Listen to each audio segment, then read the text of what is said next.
Hello, my name is Ayla Kuguna, your facilitator for this course LIS 105, Information Systems, Resources and Services. I hope you enjoyed the last class we had, so I would like to use this opportunity to welcome you back to yet another class. Thank you.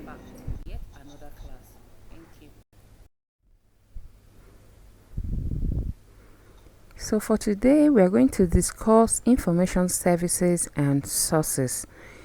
I am Ayla Kuguna Vivian, your facilitator for this course LIS 105. At the end of this class, you all will be able to explain the concept of information service, define information sources, identify the various types and categories of information sources, and also be able to explain the nature and characteristics of information sources. Libraries are meant to provide information services to its library users, to its clientele. The modern libraries provide various library and information services in order to fulfill the information needs of its users, of its clientele. And what do we mean by information service? Information service is that service that is provided through a variety of techniques. It takes a variety of forms, which includes your direct personal assistance, the direction you give to your library users, to your library clientele when they come seeking for a particular information, for a particular textbook. You tell them where the books are shelved according to the classification that your library is using. You exchange ideas. These are the services you render to your clientele, to your library users. And what is the aim of this information service? According to the American Library Association, it stated that the main aim of information services is to provide the information sought by the library user. Information service should base on meeting the information needs of every library user. So, in a nutshell, you could say that the information service, that its main aim is to provide the information that your library user is seeking for. Now, information source. Remember, we just defined or explained information service. We are now going to explain information source. And we know that we say that today, information is the currency of today. Information is power and has been seen as an essential ingredient in decision making, in planning, in organizing, in forecasting. To obtain quality information which can be used in decision making, the nature of the information source available for use should be considered.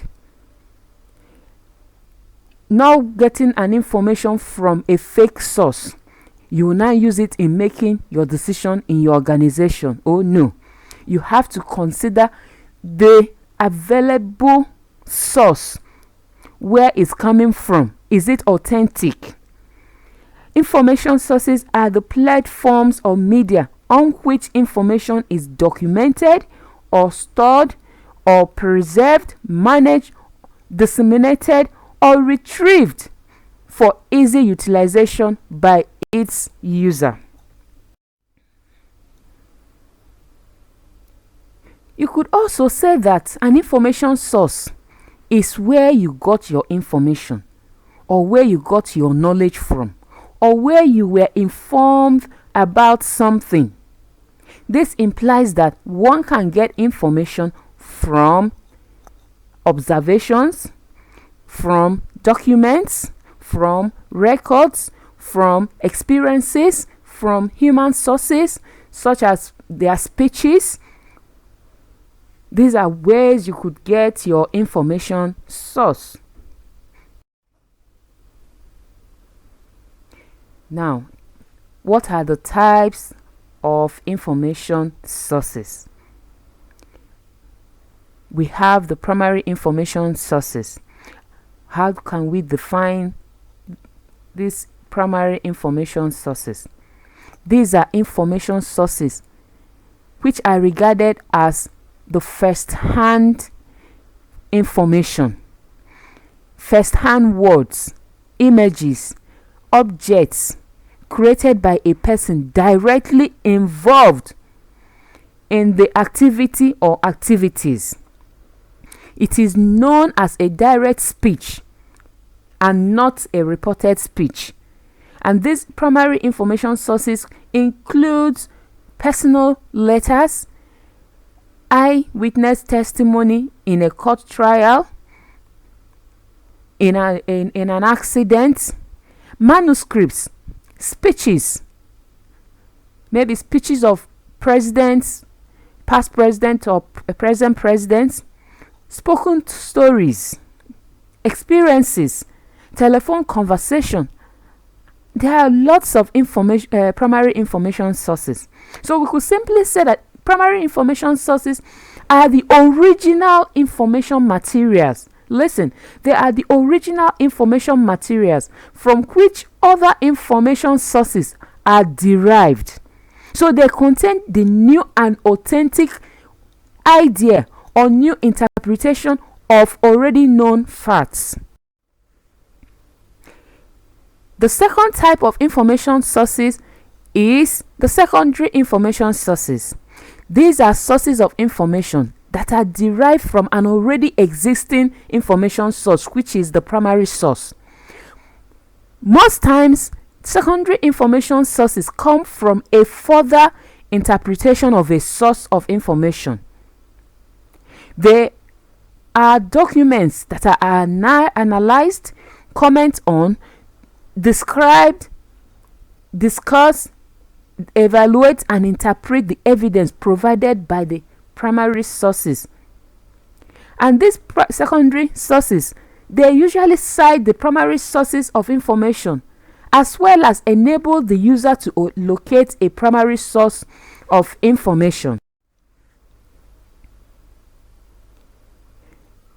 The third one is the tertiary information source or sources. The tertiary information sources are those sources compiled from the secondary sources of information. There are information sources born as a result of the distillation and collection of both the primary and secondary sources. The tertiary information sources, they compile, index, and arrange citations in order to serve as aid or direct your library users to other information sources. The nature and characteristics of information sources. Data, when analyzed and interpreted meaningfully by the recipients, turns to become information. Data are not seen as information. No, data are just raw facts. So for such data or facts to become information, it must possess the following characteristics, such as it must have meaning. The person that is receiving it, the recipient, must understand its meaning. It must be complete.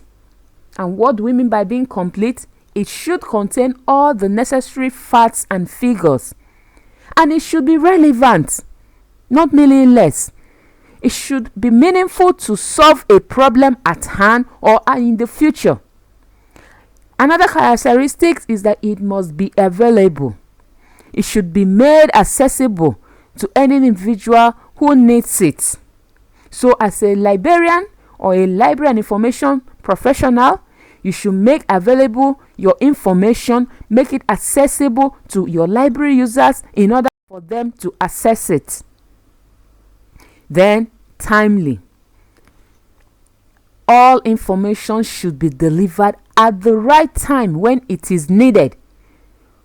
Not when an information is needed, you that you are supposed to be the information professional, You will delay in providing information as at when needed to your library user, to the library information seeker.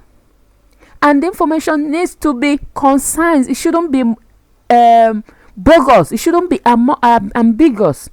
It should be simple worded, not cumbersome, so that the person receiving the recipient, the person receiving the information, will read and understand the information without needing to come back for you to explain the information.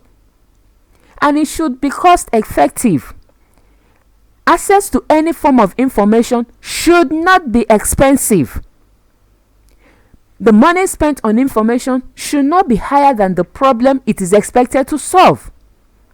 Then it must be reliable. It must be authentic, not fake. So information needs to be factual, true, accurate, and not misleading or being incorrect. So for this lesson, we have learned the meaning of information service, information sources. We have been able to identify the various types of information sources that we said they are: the primary information sources, secondary information sources, and the tertiary information sources, which we also explain the 3 types of information sources. We also looked at the nature and characteristics of information sources that we said it needs to be authentic, it needs to be accessible, it needs to be concise. We listed so many characteristics and nature of information sources.